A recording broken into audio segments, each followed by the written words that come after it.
ये स्पाइरुलिना के बारे में हम आपको प्रमोट कर रहे थे। इसके अंदर में न्यूट्रिशन है, भरपूर न्यूट्रिशन है, सभी तरह के विटामिन, सभी तरह के प्रोटीन, सभी तरह के मिनरल्स, कैल्शियम, पोटेशियम, मैग्नीशियम से भरा हुआ ये चीज है। खून की कमियां हैं, कमजोरी है, थकान है, सुस्ती रहता है, आप आंख में रोशनी की कमी है कोई, तो आप उसको देना शुरू करिए। कोई ऐसा लेडी गर्भवती माँ को देना बहुत जरूरी है। आप अपने बच्चा को जो 8 साल से कम उम्र का बच्चा है उसको 1 कैप्सूल सवेरे 1 कैप्सूल रात में आप जरूर दीजिए, जिससे कि उसके बाद अगर आप हॉर्लिक्स, बॉर्नविटा, कम्प्लान, फल, जूस अगर इत्यादि अगर उसको नहीं भी देंगे, ये सब देने की जरूरत भी नहीं है। 1 कैप्सूल सवेरे 1 कैप्सूल रात में। 1 कैप्सूल का दाम कितना है? 3.5 रुपया। 1 कैप्सूल का दाम मात्र 3.5 रुपया है। 2 कैप्सूल अगर एक दिन में खिलाएंगे सवेरे शाम एक तो 2 कैप्सूल का दाम कितना हुआ? कितना हुआ? 250 ग्राम अगर 250 ml दूध अगर लाएंगे खरीद करके, क्या रुपया लगेगा? कम से कम 10 रुपया। दूध से सस्ता है कि महंगा है? सस्ता। अगर आप इसका न्यूट्रिशन वैल्यू अगर देखेंगे, अगर इसका न्यूट्रिशन वैल्यू अगर आप देखेंगे 1 कैप्सूल के अंदर में, तो 1 कैप्सूल स्पाइरुलिना के अंदर में 5.5 किलो सेव में जितना विटामिन ए मिलता है उतना इसका 1 कैप्सूल में विटामिन मिलता है। प्लस 300 ग्राम हरी सब्जियां में जितना मिलता है, 300 ग्राम हरी सब्जियां में जितना इस किताब के अंदर में पूरा डिस्क्राइब है। 1 कैप्सूल या 1 टैबलेट आप अगर खाएंगे तो आपको इतना सारा न्यूट्रिशन मिलेगा। 25 ग्राम गाजर, 27.5 पीस सेव यानी लगभग 5.5 किलो सेव, आधा केला, 150 ग्राम टमाटर, आधा स्ट्रॉबेरी, 1 नींबू, 3 ग्राम कोहड़ा, आधा कैप्सिकम, 30 ग्राम मछली, 150 ग्राम चावल, 20 ग्राम आलू, 300 ml दूध। 300 ml दूध में, 1 गिलास दूध में जितना कैल्शियम और प्रोटीन मिलेगा उतना आपको इसके 1 कैप्सूल में मिलेगा। साथ ही 1 पीस अंडा में जितना गुण मिलेगा उसका भी न्यूट्रिशन मिलेगा। 300 ग्राम चिकन, 300 ग्राम चिकन में जितना प्रोटीन मिलेगा उतना हमें स्पाइरुलिना के 1 कैप्सूल में मिलता है। आधा ब्रेड, 10 ग्राम अंगूर, 2 केजी बंदा गोभी, 1 पाव हरा मटर, इतना सारा न्यूट्रिशन हमें कितना कैप्सूल में मिलता है? 1 कैप्सूल खाने के बाद हमें मिलता है। आप अगर दूध पिएंगे तो सिर्फ किसका गुण मिलेगा?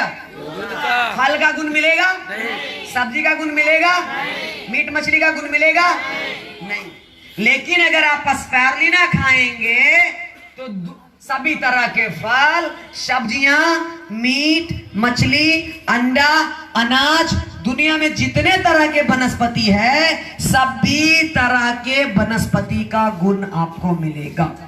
यानी कि सबका ताकत एनर्जी मिलेगा, जिसके कारण से अगर आप इसको खाएंगे तो कभी भी आपको शरीर में कमजोरी नहीं आएगा, खून की कमी नहीं आएगा, निमोनिया का प्रॉब्लम नहीं आएगा, एनीमिया का प्रॉब्लम नहीं आएगा। ये सभी को दूर करेगा।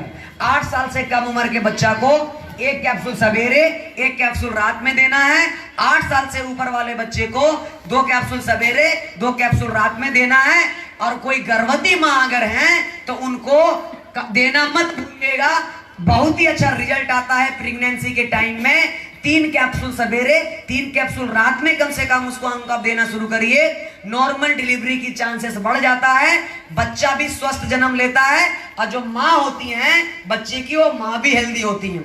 बहुत सारे केस अगर देखा होगा, ऐसा भी देखे होंगे, कोई भी लेडीज अगर बच्चे को जन्म देती हैं तो बहुत सारे महिला को अपना दूध नहीं हो पाता है।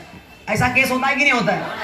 जो कि आप सभी लोग जानते हैं, बच्चे के लिए जन्म से लेकर के पहला 6 महीना क्या जरूरी है? माँ का दूध। माँ का दूध बच्चे के लिए जन्म के 6 महीने लगातार माँ का दूध से बढ़िया दुनिया में कोई चीज नहीं है। लेकिन बहुत सारे महिलाओं के अंदर यह प्रॉब्लम होता है, उसका अपना दूध ही नहीं हो पाता है, वो स्तनपान नहीं करवा पाती अपने बच्चे को, जिसके कारण से, क्योंकि माँ का दूध जो होता है ना, माँ का पहला गाढ़ा पीला दूध जो होता है वो उसके बच्चे के लिए सर्वोत्तम आहार का, उसको बीमारी से लड़ने की ताकत देता है। मां के दूध के अंदर में बहुत ही सारे पावरफुल है, इम्यून बूस्टर का काम करता है, रोग प्रतिरोधक क्षमता को बढ़ाता है, जिसके कारण से आपके बच्चे को रोग अटैक करेगा भी तो रोग का कोई प्रभाव शरीर पर होने नहीं देगा। लेकिन बहुत सारी महिलाओं के अंदर में दूध नहीं हो पाता है, तो वो या तो ये वो गाय का दूध देते हैं और नहीं तो बाजार से लाकर के बिलाई छाप दूध देते हैं। बिलाई का दूध मिलता है कि नहीं मिलता है? बिलाई छाप मिलता है ना। लेकिन माँ का दूध सर्व सर्वोत्तम आहार है। अगर आप गर्भवती माँ को, लेडीज को स्पैरुलिना देना शुरू करेंगे तो इसको लेने से क्या होगा, नॉर्मल डिलीवरी से बच्चा भी जन्म लेगा, प्लस उसका माँ बच्चे को खुद अपना स्तनपान करा पाएंगी, यानी उस बच्चे की माँ को दूसरे बाहर की दूध लाने की जरूरत पड़ता नहीं है। समझ में आ रहा है? समझ में आ रहा है कि नहीं आ रहा है? इस तरह के केसेस में भी आप काम कर सकते हैं। देखिए, मेरा काम है बताना, मेरा काम है समझाना, मेरा काम है इसके बारे में हमें जो अनुभव मिला है 5 वर्षों के अंदर में, हमने जो मार्केट में देखा, हमने जो लोगों पर खिला करके रिसर्च किया, हमने अपने परिवार में रिसर्च किया, उन सभी को हम एक्सपीरियंस आपके साथ शेयर कर रहे हैं। मानना नहीं मानना आपकी मर्जी है। हम क्या बता रहे हैं, सिर्फ हम आपको इसके रिसर्च एविडेंस बता रहे हैं, इसके रिसर्च आर्टिकल्स बता रहे हैं, इसके क्या क्या गुण है।